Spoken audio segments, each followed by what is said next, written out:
Mesdames et messieurs, bienvenue sous vos applaudissements au deuxième Assise nationale Nautisme et Mixité.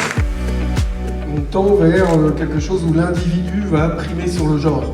Il y a beaucoup d'orientations qui sont encore très genrées. C'est important que les femmes aient le sentiment, en tout cas, d'être attendues. Est-ce que vous sentez un changement, quelque chose qui s'impulse? Les assises nautisme et mixité, c'est simplement l'occasion de rassembler les grands acteurs du nautisme pour aller interroger la question de la mixité dans ce secteur qui est en pleine mutation, qui est aussi parfois en souffrance, mais qui malgré tout est riche de pleines initiatives. Donc on a voulu les faire émerger et pour ça on a réuni nos intervenants autour de 3 thématiques qui ont été le sport, l'entreprise et les institutions. Comment accélérer la féminisation dans la filière maritime?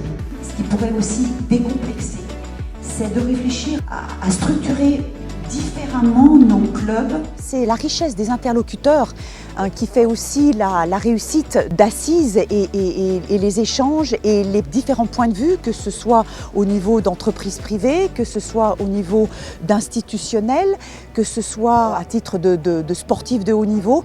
Je peux témoigner en tout cas que sur pas mal de sujets, elles sont au moins, voire plus compétentes que les garçons. Les postes de direction des centres nautiques, 92% sont des hommes, donc on a encore beaucoup de travail concernant cette mixité et la place de la femme. C'était extrêmement intéressant, des tables rondes très variées, extrêmement riches en témoignages. On voit bien que, en tout cas, nous partons d'un constat où des choses sont déjà faites, mais il reste encore beaucoup de travail à réaliser. Et nous parlons toujours de ce plafond de verre, de ce culot que les femmes n'ont pas forcément.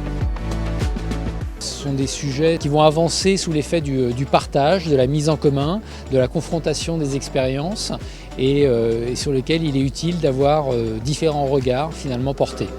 On parlait d'administratif, moi on m'a plus poussé à me dire oui mais tu serais mieux dans un bureau. Ben non, j'avais envie d'être cuisinier. Pour moi, ce qui est important aussi, c'est les hommes et les femmes qui en parlent. Les dirigeants, le chef d'état-major de la marine nationale, le PDG de Naval Group, le président du cluster qui disent venez, on vous accueille à bras ouverts.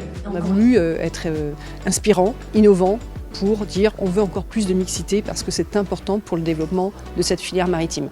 Je suis très heureuse d'apporter mon haut patronage à la 2e édition de l'événement Nautisme et Mixité. On a eu le haut patronage de Madame Rome, ministre à l'égalité homme-femme, et de Hervé Berville, secrétaire d'État chargé de la mer. Vraiment un résultat positif qui ne peut que nous encourager à lancer une 3e édition.